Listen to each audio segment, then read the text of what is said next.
Today, a patch got dropped for Helldivers, and it really is something to behold. It has actual meaningful buffs to our equipment, and they aren't immediately countered by buffs to the enemy.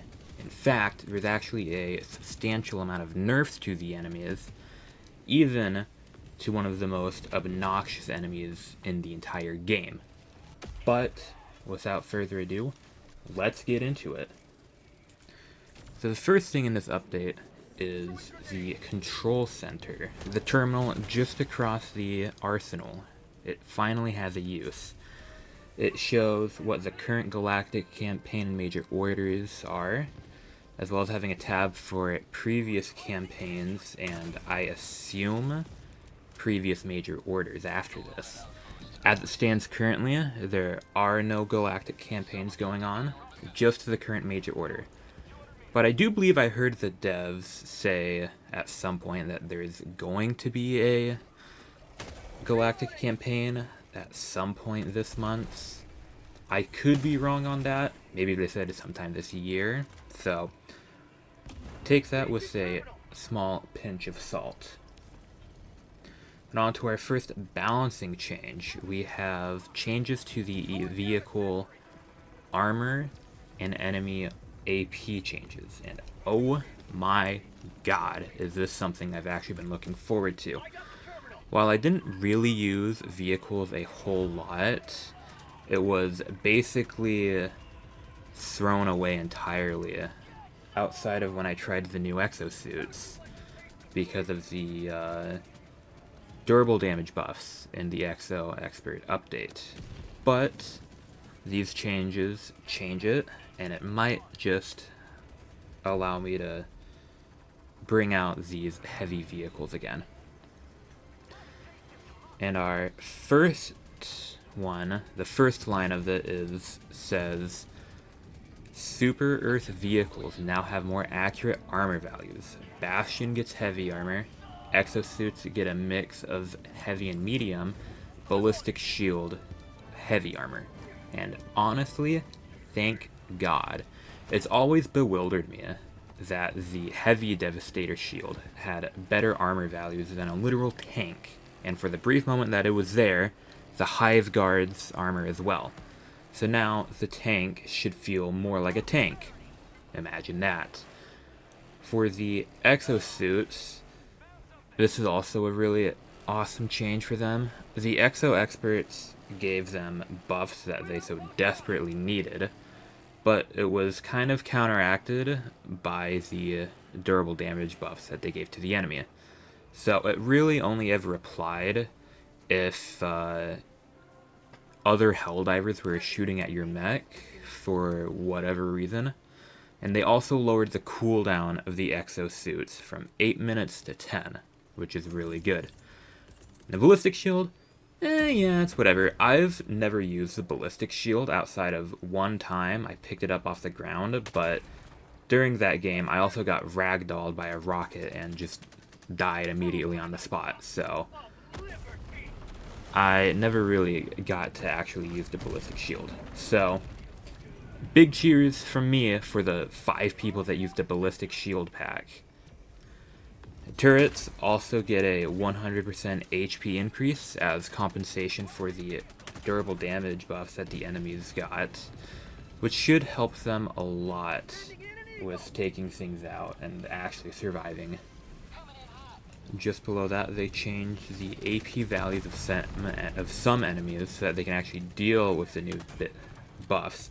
But, huge but here, small arms fire and basically all chaff units will not really be able to harm the vehicles like the Bastion or the mechs. So, troopers, cyborgs, scavengers, hunters, voteless, and obtruders really shouldn't be that big of a threat to these vehicles. They said cyborg small arms fire, and I'm not entirely sure which one they're talking about. I think they're talking about the ones with the shotgun and the Cyberstani martial arts, but that makes me think that the small arms fire that I normally think of is not quite the small arms fire that Arrowhead thinks of. So, if it is the shotgun guys, then I think that also means that the standard Devastators, the shotgun Devastators, and the MG troopers would also be lumped in here. And we could also maybe put the elevated Overseer into this. They shoot much smaller projectiles than a regular or a Crescent Overseer does. They also say that small explosions won't be able to damage these vehicles, so I think the grenades that enemies throw at you won't be able to harm them, but I'll have to do some testing on that, because I'm not really sure myself. But if it is the grenades that things like the troopers, or I think the War Striders throw the same ones, and the elevated Overseer grenades, if those don't do damage, that would do wonders for survivability. After that, some enemies have had their durable damage reduced. They changed reloading. They tried to make it more responsive, allowing you to reload while diving, reload immediately after recovering from a ragdoll if you were in the middle of a reload animation, and introduced something called a delayed reload. So basically, if you try to reload in an instance where you can't reload, there will be a delay with a maximum delay of 1.2 seconds from when you pressed the reload button. So that's pretty cool. There's been a lot of times recently where my gun just wasn't reloaded because I had to dive out of an attack. But then because my gun wasn't reloaded, it would sometimes cause me to get hit on a hit that I would otherwise avoid because I killed them. Or in some cases, it's caused me to get killed. So, this reload change, I like. We have a bunch of throwable rebalances. I won't go into all of them because they're all basically the same. But it's just increasing the amount you start with if you're not running Hellpod's space optimization. Increasing the amount you get from refill packs. And the maximum amount carried. But hey, my beloved Pineapple made it into the list, so I'm happy about that. Next we have some stratagem changes. We always love to see those. And first on their list was the Eagle 110 rockets. They increased the damage of the explosion from 200 to 300 for base damage and durable damage, which is cool. They increased the penetration for the explosion from medium to heavy.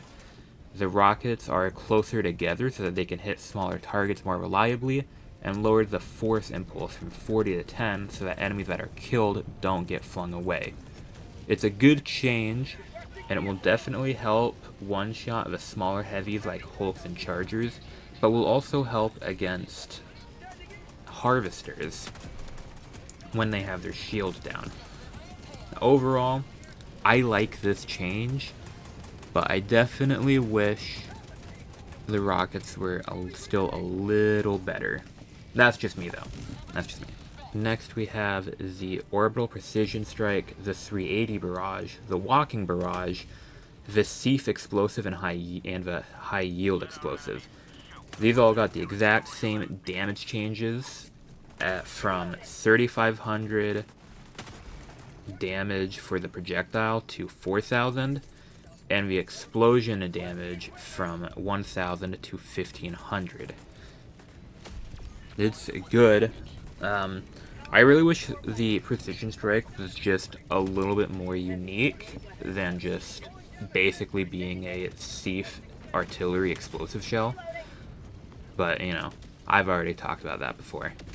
The 120 Barrage gets its damage increase from 2,500 to 3,500, and the explosive damage from 750 to 1,200.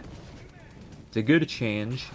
I don't really use the 120 all that much. I usually prefer the 380 over it, but I mean, hey, a buff's a buff, and I'll probably start using it more often when I can.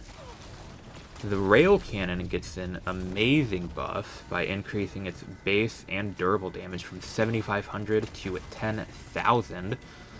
You might say this is somewhat redundant, as it already one-shots basically everything in the game besides Factory Striders and Hive Lords, but this allows it, alongside a buff to this enemy, to finally one-shot the most annoying and most obnoxious enemy in the entire game, the Vox Engine. Because alongside the damage buffs the Rail Cannon gets, the Vox got a massive nerf with its max HP going down from 11,000 to 9,000, reduced the turn angle of its upper half from 180 to 140, reduced the HP of the cannon turrets on the side from 8,000 to 3,500, and along with that, those same turrets get an armor reduction from 5, which is anti-tank I believe, to 4, which is heavy armor.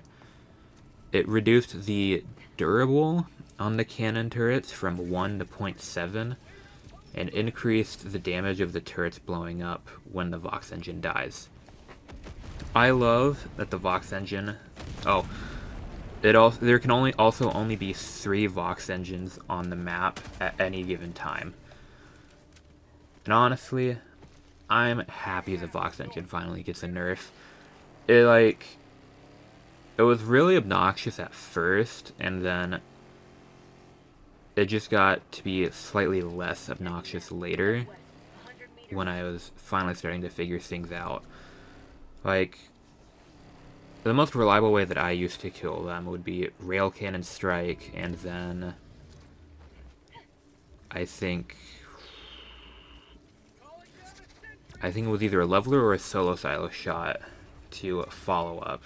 And that basically 2-tap it. But that also takes up 2 stratagem slots to just kill one enemy. And it was usually a whole lot more than just one Vox Engine around. So, with the Rail Cannon being able to just one-shot them, and since there can only be 3 on the map now, it's really making them so much easier to deal with. But I don't think any cyborg planets are out and about right now, so there's going to be no way of getting like actual feedback on this for how good this nerf to the Vox really is. The Spear Gun gets an interesting change. If I'm understanding this correctly, there's basically said that the giant spear that the Spear Gun fired was doing gas damage instead of, like, you know, the basic ballistic damage, which is hilarious. So they changed that from doing gas damage to ballistic damage. The exosuits get even more HP alongside their shorter cooldown, from 1600 to 1800 for the main health, 600 to 800 for the arms, and 400 to 660 for the legs. The FRV gets a 20% HP increase from 2000 to 2400, a 50% HP increase for the doors, no number given, and a health increase for the tires from 300 to 350. Overall, good shit all around. The stratagem buffs are amazing, especially that Rail Cannon buff. And finally, at the end, we have the enemy changes. For the Terminids, we have Chargers with their reduced turning speed alongside a longer recovery time when they miss hitting you, which is nice. It's always bewildered me that something as presumably heavy and bulky as a Charger could turn so fast. It felt like at times where if you didn't make a sharp enough turn to dodge, the Charger could just do a 180 and come back still running at you. And speaking of running down, they increased its speed from 8 to 9 meters per second. Yeah, sure, they can have that. With the turn nerf that they got, this buff is like more than acceptable for them. The Alpha Commander gets an interesting change. They no longer run away and will instead be more aggressive towards you. I never really knew why they had a running away behavior programmed into them. I don't think a single enemy outside of the Alpha Commander would run away at you. Like, even the little scavenger dudes would, like, come run you down. So, it's nice to see that they don't run away. Hunters, warriors, spewers, and stalkers get reduced durable damage. The hunters, their normal attacks go from 50 to 40 for durable damage. Their tongue attack goes from 45 to 30, and the pouncing attack goes from 50 to 35. The warriors and spewers, the reduced durable damage goes from 80 to 65. Stalkers get their durable damage of the tongue attack reduced from 50 to 35. That's really good, but I'm hoping that these apply to the other strain Terminids as well, because apparently when they changed the Heavy Devastator's shield to be breakable, they didn't apply it to the incendiary ones, so allegedly those still have the unbreakable shield. I don't know for sure. I haven't fought the incendiary core ones yet. I don't know if they're even out on the field right now, but apparently that's what it is. So I'm hoping these apply to the other strains of the Terminids. The automatons, we have the Vox engine nerf that we talked about earlier, so we'll just pass that. And for the Illuminate, we have the elevated Overseers. They added one new attack pattern, which is a short burst followed by a longer one.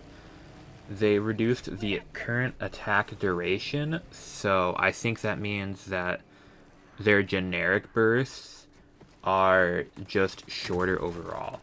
And they have a reduced accuracy on moving targets, which I really like. Sometimes, like, you could just be dodging and weaving and doing all these insane things to make it harder for them to hit. And the Overseers will, like, hit all of their shots on your head immediately and just kill you. So, reduced accuracy on moving targets, it's nice.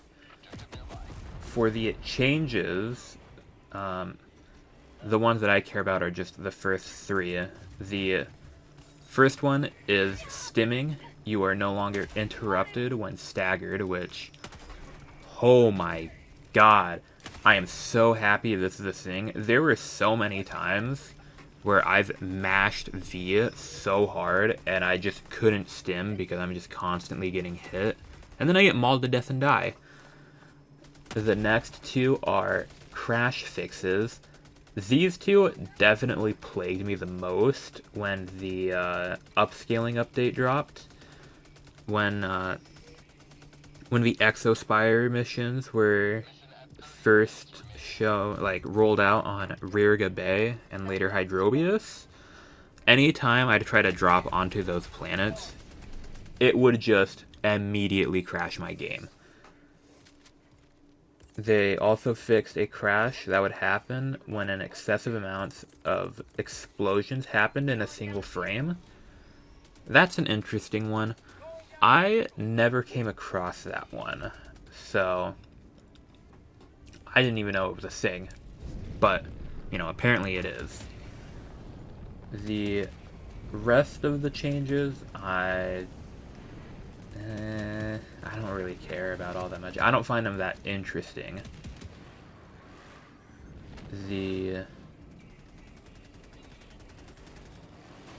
But that's really about it. If you have any thoughts on this patch, let me know about it. I'd always love to hear it. But other than that, have a wonderful day, and good luck helldiving.